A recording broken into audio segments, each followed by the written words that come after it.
आइए मेरे प्यारे बच्चों, एक एग्जाम्पल और देखते हैं। विलोपन विधि एलिमिनेशन मेथड का एक एग्जाम्पल और देखते हैं।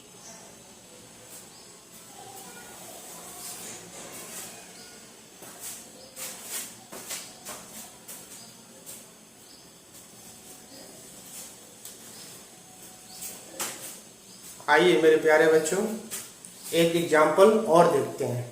विलोपन विधि एलिमिनेशन मेथड का एक एग्जाम्पल और देखते हैं। ठीक है, अगर ये विलोपन विधि आपको अगर आ गया तो आपके 10 नंबर एग्जाम में पक्के हैं। 10 नंबर का एक क्वेश्चन आपके एग्जाम में आता है। तो आइए देखते हैं कैसे इसको करते हैं। ठीक है,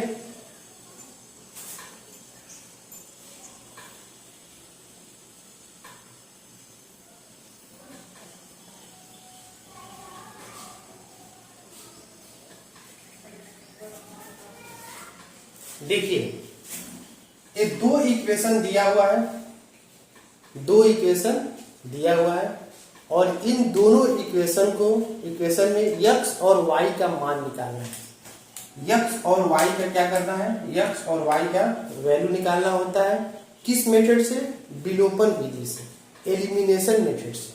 तो फर्स्ट ऑफ ऑल क्या करते हैं, इस इक्वेशन को इक्वेशन नंबर 1 और इसको इक्वेशन नंबर 2, इसको इक्वेशन नंबर 1 और इसको इक्वेशन नंबर 2 नाम दे देते हैं, समीकरण 1 और समीकरण 2। अब देखिए समीकरण 1 में x का कोएफिशिएंट क्या है? 2। क्या है? 2। और समीकरण 1 में x का कोएफिशिएंट क्या है? 3। क्या है? 3। तो क्या करते हैं हम, समीकरण 1 में समीकरण 2 के x के कोएफिशिएंट से गुणा कर देते हैं और समीकरण 2 में 1 के कोएफिशिएंट x से गुणा कर देते हैं। बात समझ में आई? यहाँ देखिए, यहाँ है 3x और यहाँ है नीचे वाले में 2x। तो समीकरण 1 में 2 से गुणा कर देंगे और समीकरण 2 में 3 से गुणा कर देंगे। बात समझ में आ रही है? यहाँ 3 है तो इसमें 3 से गुणा कर दीजिए, यहाँ 2 है तो इसमें 2 से गुणा कर दीजिए। बस यही करना है। देखिए अब ऊपर वाले में किसे गुणा करना है? 2 से। तो हो गया 3x plus 4y equal to 10, और गुणा किसे करना है हमको? 2 से, क्योंकि यहाँ 2 है। अब देखिए, अब नीचे है 2x plus 2y equal to 2, इसमें किसे गुणा करना है? 3 से, क्योंकि ऊपर वाले में 3 है। ठीक, गुणा कर दीजिए। देखिए गुणा करेंगे तो सारे टर्म्स में गुणा करेंगे, गुणा करेंगे तो सारे पद में गुणा करेंगे। ये नहीं कि एक में करेंगे, सारे में करेंगे। सारे में कीजिए, कितना है?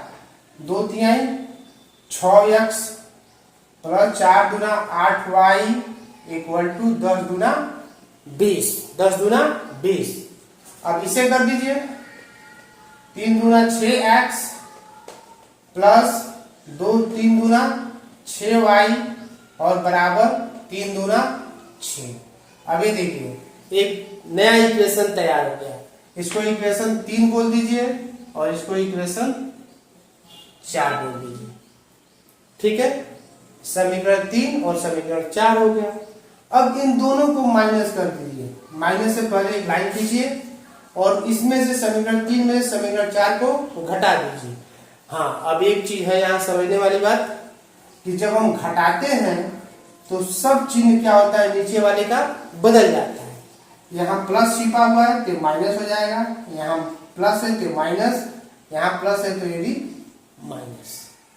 बात समझ में आ रही है यहाँ तक? आगे देखिए, जैसे ही हम माइनस करेंगे तो 6 में से 6 माइनस करेंगे तो कैंसिल हो जाएगा। ठीक है, किसी भी संख्या में से किसी संख्या घटाते हैं तो 0 हो जाता है, तो 0 हो गया। अब देखिए 8y में से 6y घटाएंगे। देखिए प्लस था तो माइनस हुआ है, अब घटाएंगे। 8 में से 6 घटाएंगे तो क्या आएगा? 2y। और यहाँ क्या आ गया? 20 में से 6 को माइनस कर देंगे तो क्या आएगा? 14। 20 में से 6 माइनस करेंगे तो क्या आएगा 14। अब देखिए यहाँ क्या होगा, y का वैल्यू क्या आ गया 14, और ये 2 इधर इनटू में है तो इधर जाकर क्या हो जाएगा डिवाइड में, इधर गुणा है तो इधर भाग हो जाता है जाके, तो 2 शब्द क्या आ गया 14। तो y का मान क्या आ गया 7। क्या आ गया y का मान क्या आ गया 7। यहाँ नीचे दिख रहा है ना, यहाँ लिख देते हैं। देखिए इसको जब घटाए हैं तो यहाँ तक 2y इक्वल टू 14 आया है, 2y इक्वल टू 14, यहाँ से घटाने के बाद 2y इक्वल टू 14, तो यहाँ इनटू है तो y बराबर क्या हो जाएगा 14/2, तो 14/2 इक्वल टू 7, 14/2 इक्वल टू 7, तो y का मान क्या आ जाएगा 7, y का मान क्या आ गया 7। अब यही y का मान उठाकर किस में रख दीजिए, किसी समीकरण में रख सकते हैं, आप फ्री हैं, 1 में 2 में 3 में 4 में किसी में रख दीजिए। तो हम समीकरण 1 में रख देते हैं, समीकरण 1 में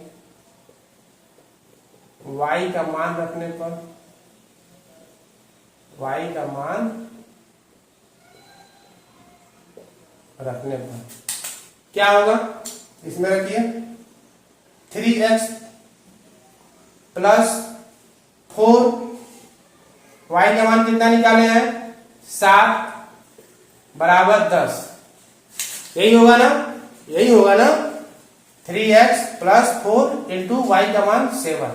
अब देखिए 3x प्लस 7 चौके 28 बराबर 10।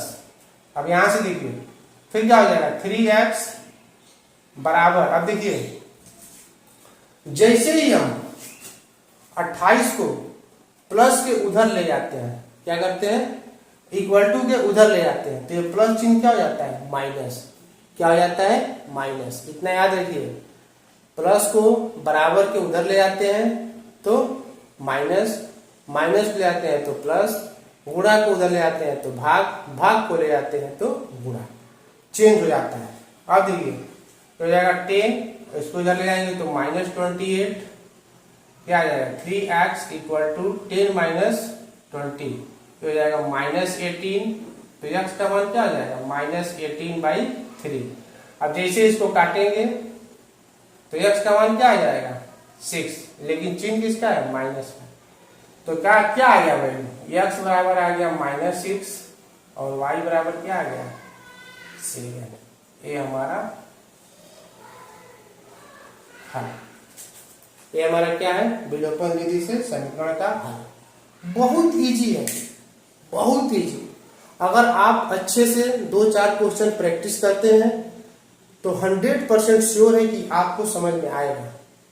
और कुछ नहीं करना है, वीडियो को अच्छे से धीरे धीरे करके एक एक स्टेप देखिए, कहां से क्या हो रहा है सब समझ में आ जाएगा।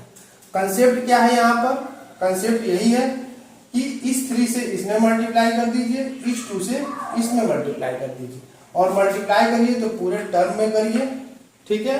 और जो टर्म आता है उसको माइनस कर दीजिए, इसमें से इसको माइनस कर दिए हैं, साइन जरूर बदलिए, साइन जरूर बदलिए।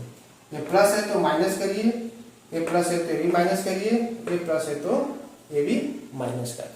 उसके बाद ये समीकरण आपको सॉल्व करने आता होगा, यहाँ से y का मान निकाल दीजिए, और यही y का मान समीकरण 1, 2, 3, 4 किसी में रख के x का मान निकाल लीजिए। देखिए आगे, उम्मीद है कि आपको समझ में आया होगा, और आप 2-4 प्रैक्टिस और करेंगे तो और अच्छे से समझ में आएगा। आपके एग्जाम्पल है, आप अपने बुक से करिए, ठीक है। और जो भी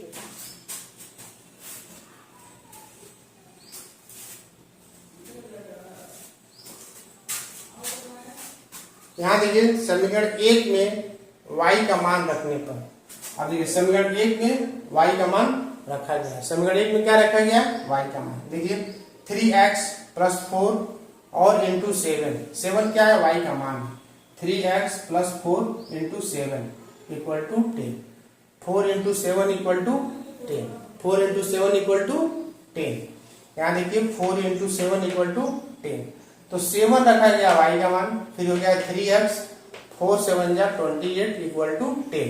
अब देखिए यहाँ से दिख नहीं रहा, नीचे यहाँ देख लीजिए 3x प्लस 28 इक्वल टू 10। यहाँ देखिए 3x प्लस 28 इक्वल टू क्या है 10। तो यहाँ से 3x इक्वल टू क्या हो जाएगा, ये प्लस है उधर जाकर क्या हो जाएगा इक्वल टू के माइनस। यहाँ 28, यहाँ 3x इक्वल टू क्या आ जाएगा माइनस 18। तो यहाँ से देखिए x इक्वल टू क्या आ जाएगा माइनस 18 डिवाइड बाई 3। इसे काट देंगे तो x इक्वल टू क्या आ जाएगा माइनस 6। तो x इक्वल टू क्या आ जाएगा माइनस 6। यही चीज यहाँ लिखें, x बराबर माइनस 6, y बराबर 7। ठीक है, समझ में आया? समझ में आया?